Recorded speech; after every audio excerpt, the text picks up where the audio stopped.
Hey YouTube, what's going on? It's Adam here with Retro Repairs, and it's time for a quick video. So what I'm going to be doing in this video is I'm going to be using the test NES system that I've built, and I'm going to explain that briefly in just a second, to try and troubleshoot some chips. So I have some CPUs and PPUs, and I want to see if these are any good or not. These came from an NES Toploader that I was working on quite a while ago, and I'd like to try and revisit that, but I need to determine whether the chips are good or not, and now I have the means to do so. So first things first, I want to just test this with a regular game, just to make sure that this console works. I need power. Okay, so I now have power hooked up. Why doesn't it work? Come on. Okay, so now I have power. What the hell is going on here? Oh, of course, I didn't connect any of these connectors.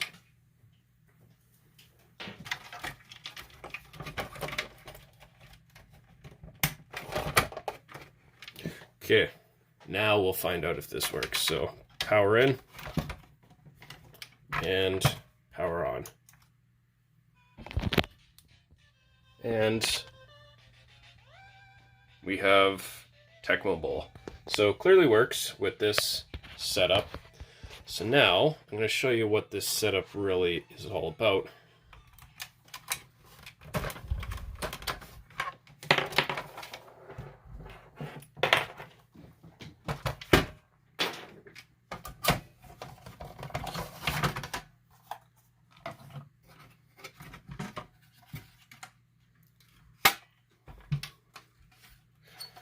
Okay, so I made this a little while ago, and I made a video about it, and what I've done is install some sockets here so that I could add and remove these chips a little bit easier without having to desolder everything. So first thing I want to test is going to be this CPU. So we know that this one works.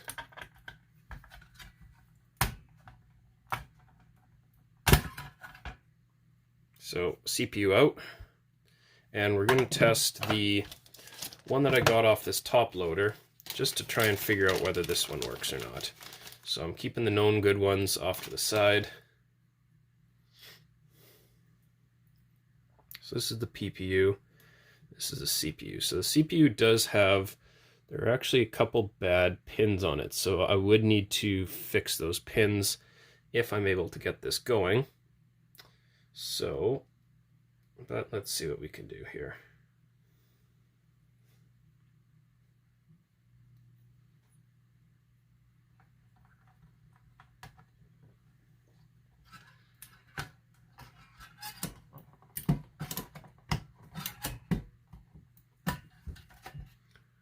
Okay, so that is in. Those pins are hidden, so I don't know which ones I need to fix.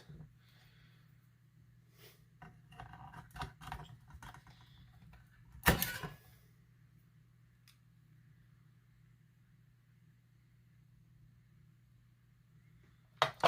I'm going to put just a little marking with my wire brush, or my wire pen, just on top of the pin.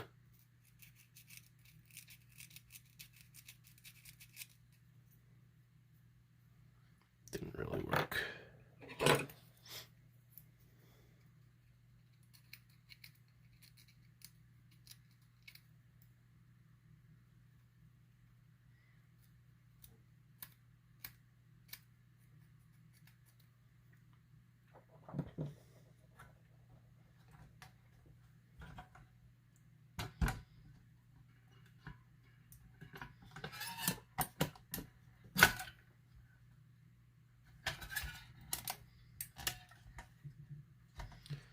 Okay, so just out of curiosity, I want to see if maybe this is enough to get a connection to the pad underneath, or the connectors underneath, so let's give this a try.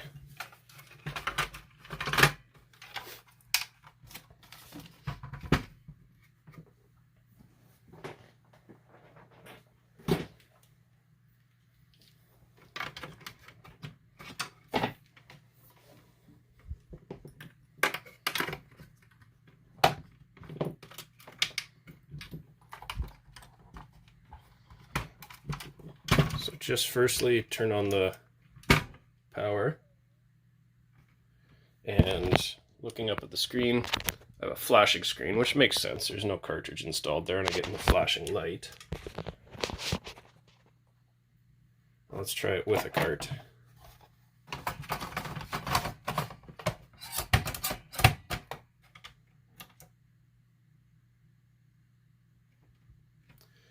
So solid light, but solid black screen. So clearly that CPU is not working. Now I'm going to try and just jump some of those pins.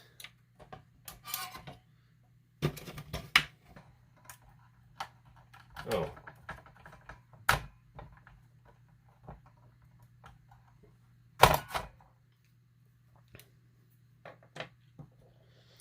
It also doesn't help, I put a PPU in where the CPU is supposed to go, so that was an amateur mistake.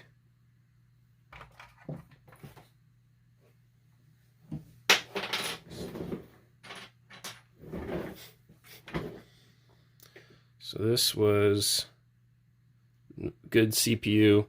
I put the incorrect one, so it's noted by that O there. So RP2A03G is the CPU, and that's this one, which I didn't use. RP2COTGO is the PPU, so helps to pay attention. It's still early. Apparently neglected to do that. It does help sometimes to try and straighten out these pins, and I find these headers come in handy when doing that. These are a little bit crooked, so I want them to go in straight.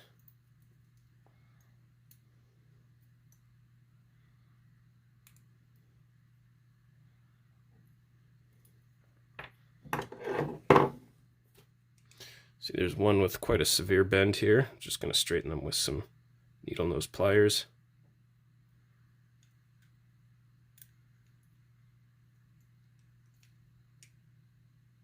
It's not too bad.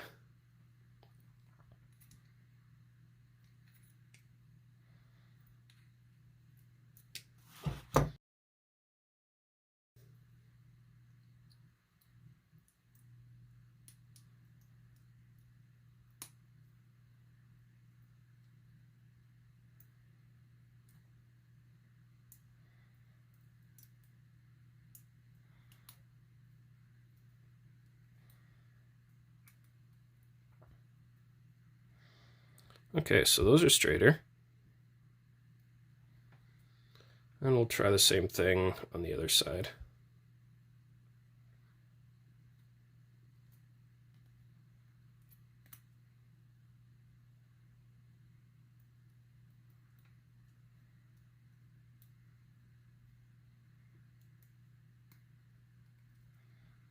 There we go.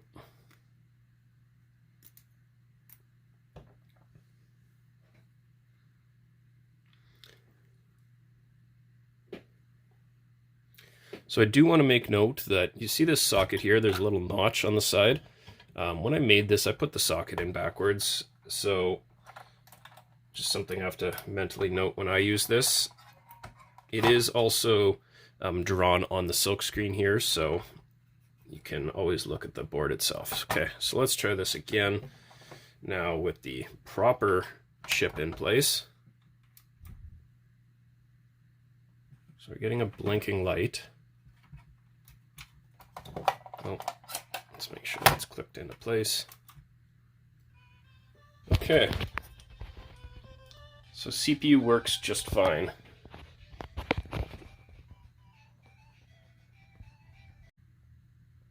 So now I'm gonna focus my attention on the PPU. So again, same idea, just going to pull it out, just unplug it.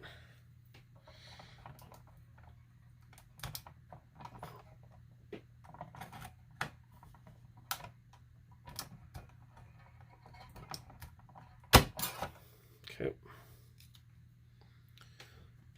And then I'm going to use the damaged PPU. And again, this has the missing pins on it.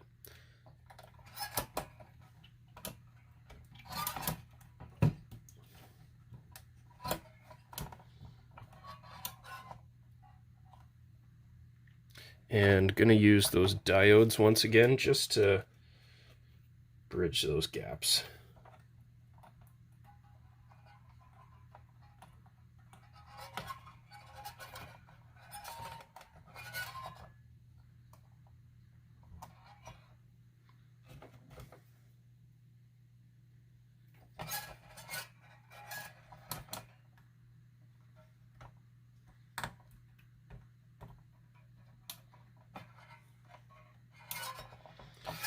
Okay, so that should be okay. So let's power it up, see what we got.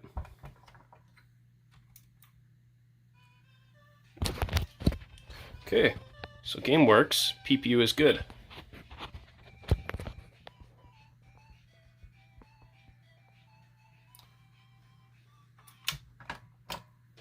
So I'm going to pull this one out because obviously it can't live like that, so we need to do some repairs in order to get some sort of leg or jumper ready for this.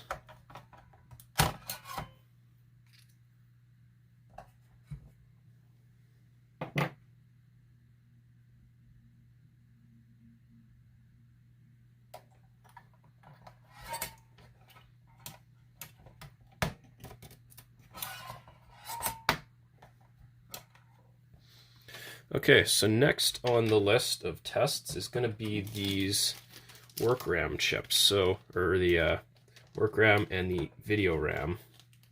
So we're going to try those one by one. They are the same chip, but I want to test these presumably bad ones that I pulled out of a top loader. So again, just want to straighten out these pins a little bit. Just by inserting them into this header, kind of helps to get them lined up.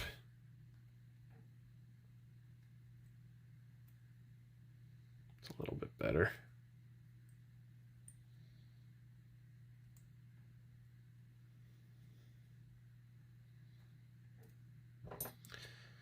All right, so let's do the work RAM first.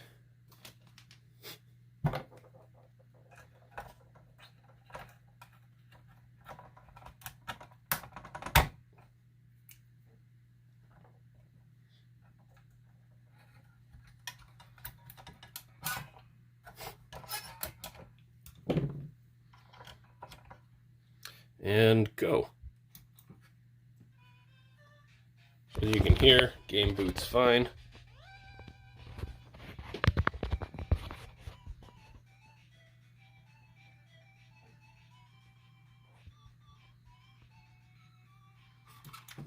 So hopefully that means that this one is the culprit, but the top loader version of that.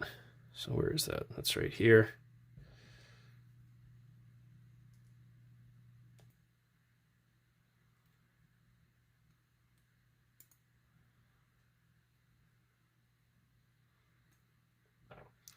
Okay. Power off and chip out.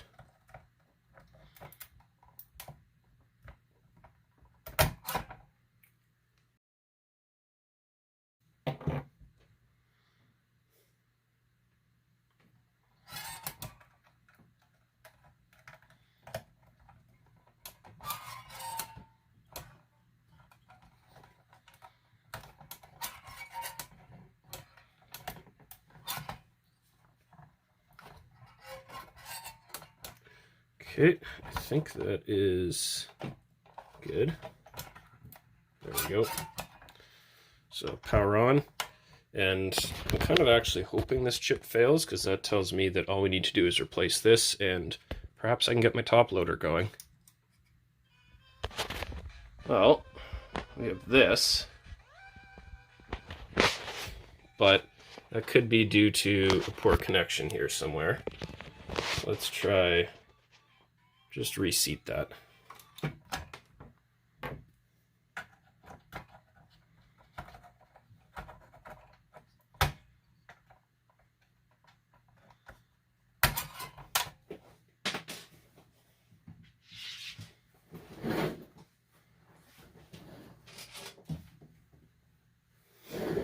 So quick look at the pins. The pins look okay. So there's no reason that that wouldn't have had a connection. Oh, let's try her one more time.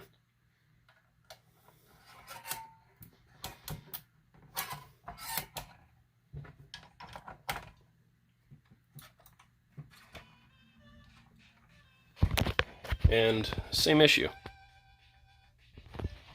So on my top loader, I was just getting a green screen, or not a green, a gray screen. And here I'm getting all jumbled up sprites, but it's possible the top loader reads this a little bit differently and produces a different output. So it's good to know. I'm going to put this off to the side.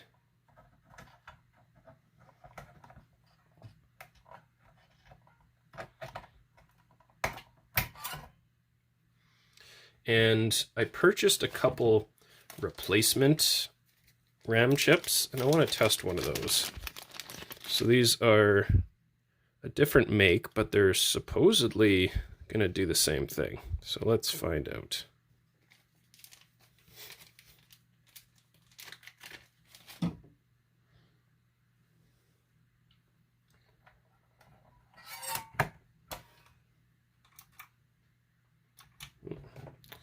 Need that power.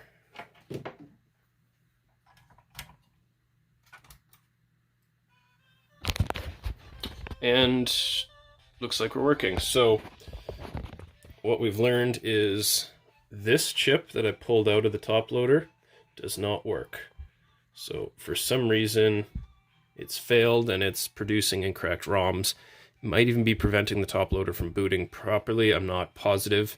If this was in the work RAM position, I might get a white screen. So I think I'm going to test that right now rather than the video RAM position.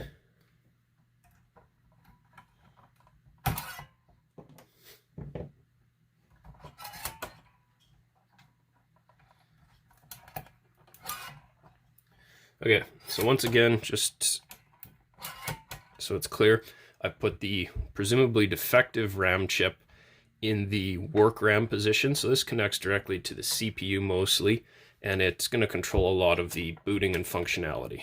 The two chips are interchangeable. They work the same. They just serve different functions. So this handles video output from the PPU. This handles some of the work commands from the CPU. So let's see. And we got a black screen, which makes sense because the CPU is not able to boot up the game. So I think I may have figured out what part of the issue was, and that's this chip right here. So that's going to be it for this video, just a quicker one here. But I wanted to kind of show how this testing board can be useful for troubleshooting specifically things like a CPU or RAM chip. So that's going to be about it. I appreciate you watching. I'm hoping to finish up that top loader video part 3. I know it's been a long time, but I'm hoping to finish that up within the next week or so, and hopefully I'll be able to get that project completed now that I've got some of the means to troubleshoot these issues. So once again, I want to thank you a lot for watching, and we'll see you next video.